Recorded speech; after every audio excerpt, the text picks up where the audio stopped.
Press start.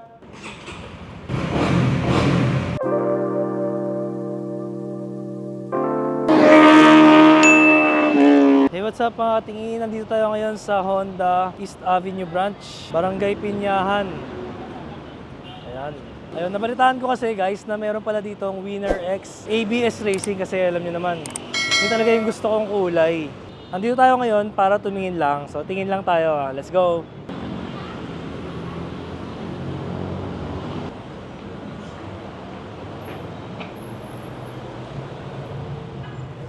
Ayun, so pagpasok pa lang, bubungad kagad sa yung Winner X na kulay white and black. Ito yung kinuha ni Tropa. So ito yung standard version, yung wala siyang ABS. Makikita mo rito, wala yung ABS sensor. Yun siya, napaka-solid. Presyo nito guys, 123,990 oh. Winner X. Yan, so ngayon lang ako nakakita ng GTR in person. Supra GTR. Lupit nila, no? Pinagsama yung dalawang sports car, di ba? Supra na, GTR pa. So side by side with the Winner X, ito yung matte black. ABS Premium, pagka matte black. ABS Premium. Yan, kulay gold yung emblem niya. Tapos gold din yung decals niya. Presyo niyan, 138,990. Kasi yung installment. Yun, very elegant. Ganda rin ito, matte black eh. Ito yung kinuha ni Red Sweet Potato.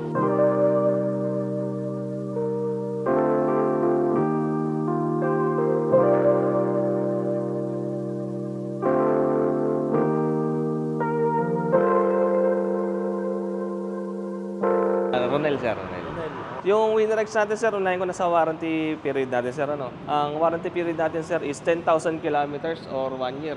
Kung ano mauna sa kanilang dalawa. Mga 10,000 kilometers ka, sir, nang wala pang 1 year, tapos ay warranty natin. Or mga 1 year ka, sir, nang wala pang 10,000 kilometers, tapos ay warranty natin. Sakot ng warranty natin, sir, unang-una sa wirings. Wala tayong gagawin na kahit ano sa wiring, sir. Bawal yung muna yung mga extra ilaw, like minimum driving light, palit ng busina, sir. Ayan. 60 to 70% ito is consumable part. Consumable part, sir, so yung mga parts na nauubos, na puput-put o pinapalitan by kilometers or by tagal ng panahon. Once na consumable parts, sir, ang masira, automatic sagot mo. Example lang, sir, mga preno, brake pad, kadena, bearing sa manibela, bearing sa gulong. Pag warrantable parts naman, sir, depende kung bakit nasira. Once na, sir, na makita natin na factory defect, automatic sagot niya on the Philippines. Pero kung may nangyari sa kanya, sir, halimbawa, nakatkat daga, tinamaan, nabasag, sagot niyo siya, sir. Example lang, sir, yung mga panel, computer box, yan. Sa maintenance naman natin, meron tayong 3 free service coupon. Libre, sir, ang labor, oil lang ang bibili nyo. Once na coupon ang gamitin natin. Sa coupon, sir, meron siyang kilometers na kailangan mong maabot bago mo siya magamit at meron siyang months kung hanggang kailan mo siya pwedeng gamitin. Example, sir, ito. Ito, sir, yung free service coupon natin. Ano, sir? Para magamit mo siya, sir, kailangan makareach ka ng 500 kilometers sa loob ng 3 months mo lang kayo. Or whichever comes first, sir. Halimbawa, sir, mga 500 ka bukas, pwede mo na siyang gamitin. Pero kung halimbawa naman, sir, na malapit ka na mag 3 months at hindi mo pa nare-reach si 500 kilometers, pwede yan, sir, tinatanggap namin siya kahit mga 5 days before 3 months. Mula ngayong petsa na to, sir. Mula ngayong araw na to. Sa coupon to naman, sir, ganun din. Ang kilometers niya is 2,001 kilometers. Makakabot ka ng 2,001 kilometers para magamit mo siya. Check engine oil, replace engine oil, inspect, adjust. Yan yung mga checking, sir. Then sa coupon to, sir, halos ganun din. Halos parehas lang. Sa coupon 3, sir, 6,001 kilometers up to 12,000 kilometers sa loob ng isang taon mo lang ngayon. Ganun din, sir, kung halimbawa hindi mo maabot yung 6,000 at malapit ka na mag 1 year, pwede mo na siyang gamitin. 5 days before 1 year, sir, mula dun sa date purchase. Ano mas mabilis? Rider F ayo ito. Depende sa driver, sir. Depende kung gano'ng kamahal yung buhay, no? Depende sa lakas ng loob. Sa remote naman natin, sir, para malaman natin kung naka-on or naka-off, pipindutin natin, sir, yung nasa baba. Ayan. Pag naka-red siya, ibig sabihin, sir, naka-off siya. Naka-off. Yes, sir. Paano siya i-on, sir? Long press mo lang siya. Yes, sir. Yun. Pag naka-green na siya, sir, pwede mo siya pindutin kahit ilang beses para lang malaman mo. Pag green, ibig sabihin, sir, naka-on na siya. Pag naka-on na siya, sir, automatic magko-connect siya sa motor. Meron tong range kung hanggang saan niya abot yung remote sa motor, sir. Halos mga isang tip. Halimbawa, sir, ito yung remote, sir. Naka-on na siya, naka-connect na siya. Mapipindot mo na si knob. Yan, sir. Pero, sir, alam ko, isang hindi pa. Sir, patry nga ako papindot. Wala. Yan, sir. Pagdating dito, sir, hindi na niya abot. Ito lang yung, siguro range niya, sir, mga, ito. Ayan. Wala pa. Ayan, sir. Ayan. So, ayan, sir. Ito yung... Pag napindot mo na siya, iilaw siya, lalabas tong sign dito. Then, magagalaw mo na siya. Isa, dalawa. Ngayon, sir, pansin mo, may dalawang pesto yan. Pares lang din naman ito ng mga click. Para mapindot mo si seat, sir, tapat mo siya kay seat.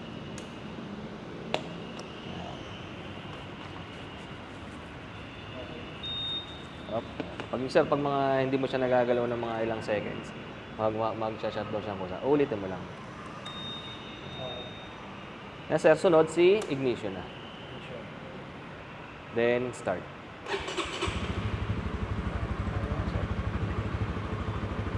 Yung function ng alarm, sir, ito. Ito si alarm, sir, sa taas. Si alarm at saka si answer back. Ngayon, sir, si alarm muna tayo. Pag unang pinindot mo dyan, sir, tunog ng isa, dalawa. Sir, makita mo, may red sa may knob. So, naka-on na yung alarm niya, sir. Activated na yan, sir. Sige, sir, pag nagalaw siya, nag-alarm. Ngayon, sir, pag pinindot mo ulit siya nang tumutunog siya or nag-a-alarm siya, titigil siya. Titigil yung tunog pero activated pa rin. Ngayon, sir, kung pinindot mo naman siya nang hindi siya nag-a-alarm or inactivate mo yung alarm, tapos pinindot mo ulit nang hindi nag-a-alarm, ang lalabas doon, sir, o ang mag-function sa kanya is si answer back.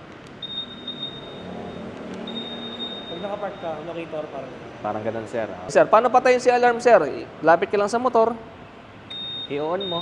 Kung aalis ka na, sir, diretso ka na. Pero kung hindi, yes, sir. Ito, sir, yung code ng motor mo. Ito, sir, bibili ka ngayon ng blankong remote. Then, i-register natin si remote kay motor sa pamamagitan nito. So, ito, sir, ang pinaka-importante. So, ito, sir, pakiingatan na lang. So, excited picturean mo kung ba siya doing. Ito, bahala, sir. Basta, Picture lang pwede pa rin. yes, sir. Basta tama. Kasi number naman ako. Oo, number naman ang importante dyan eh. Guys, yung Honda Winner X, grabe, no? Ang ganda sa personal talaga. ABS Racing, eh. Sarap sa mata ng kulay talaga, no? Fireblade na Fireblade, eh. Baby, Fireblade talaga to, no? Ganda ng kulay. Combination talaga, eh. Tapos gold rims.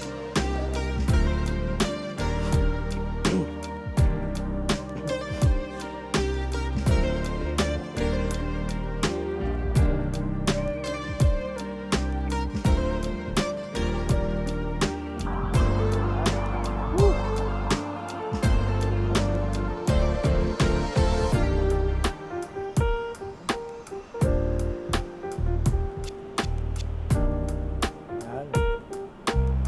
Ayos, ganda. Ay, start pala natin. First start. Yun, first start. Ayos. Ay.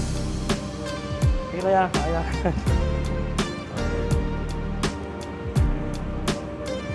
Shoutout sa Motor Trade Honda Flagship East Avenue. Yun. ABS Racing na Winner X 2024. So yung kulay talaga binabayaran dito eh kung bakit ka kukuha nito. So yun, na-activate yung ano, alarm. Alright. Yun. Hey, sir, thank you. Thank you. Woo! Nasanay ako sa reset kahapon ng sniper, naninibago ako. Kahapon nag-sniper ako, maki-feel mo talaga yung difference. Yung sniper kasi natin, naka-rear sets and naka-pipe. So racing talaga yung pakiramdam. Ito, sarap sa pakiramdam eh. Relaxing. At napakaganda talaga pag naka-underbone ka. Napakaganda yung sobrang gaan niya. Tapos performance underbone, maliksi, matipid sa gas. Ang dami yung advantage. Ang talaga nakikita ko lang ang disadvantage nito is syempre sa traffic, makakawit ka ng kaka-clutch, kaka-cambio.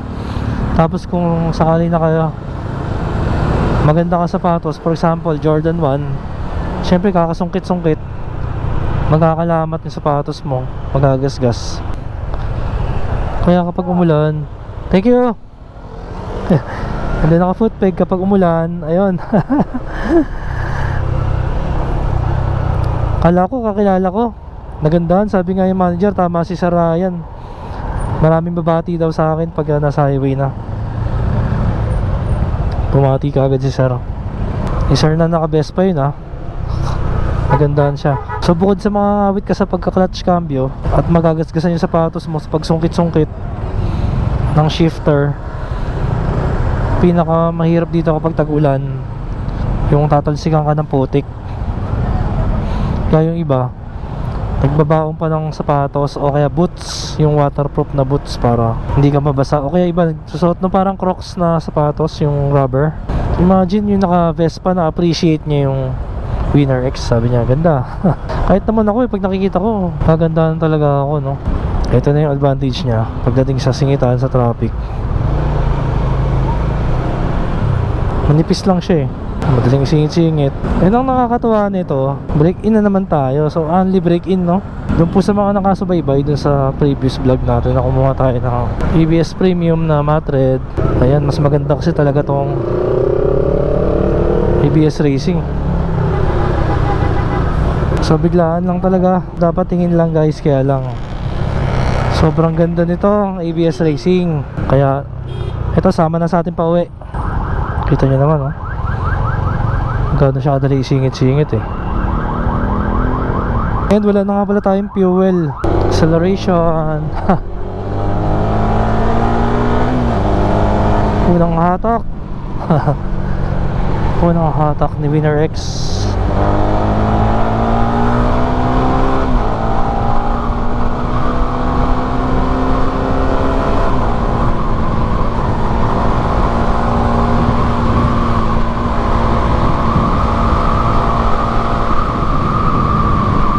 Napaka-quick talaga, napaka-lakas ng arangkada, no?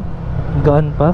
Kung mahilig ka sa mga sporty riding talaga, mag-enjoy ka rito sa mga performance underbones na to. Abangan nyo rin pala yung magiging build series natin dito sa Winner X. So mangyayari po, itong ABS Racing na lang ang ating i-build. Dahil, yun nga, iba yung kulay talaga kakulay niya si Fireblade because of the HRC colorway. Ang sarap sa mata talaga Kahit anong gawin ko, pag napapatingin ako sa kanya, siya talaga yung gustong gusto ko Isang tingin mo pa lang, alam mo na, it's a Honda. Yung talaga yung flagship na kulay ni Honda Kumbaga dun sa kay BMW, meron siyang M Sport colorway. Ito naman, HRC colorway.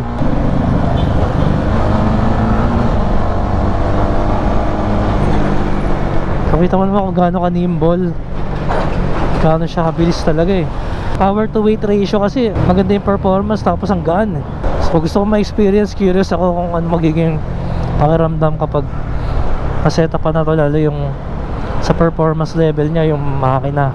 So antayin lang natin guys, makompleto yung mga parts na kailangan natin para maganda yung magiging build series natin dito. So ngayon, enjoy lang muna natin in stock form. Siguro unahin natin yung gulong. Yung mags niya para maganda na Okay na yung mags niya Makapit na gulong, kung meron ng suspension, tsaka preno, parami ng parami, no? Sabi nga, huwag ka magkakape sa harap ng motor mo, makikita mo yung mga kulang.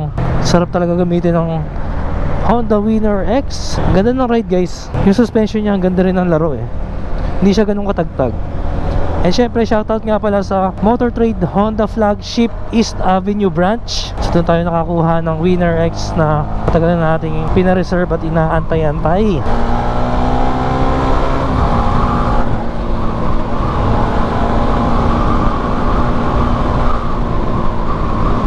Ito yung highway na sobrang dilim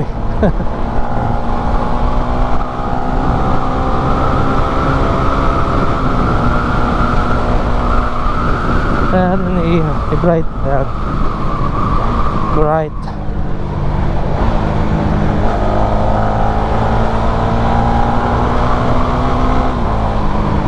Sobrang dali ng kanyang shifter. Sobrang smooth. Ang dali lang mag clutchless shifting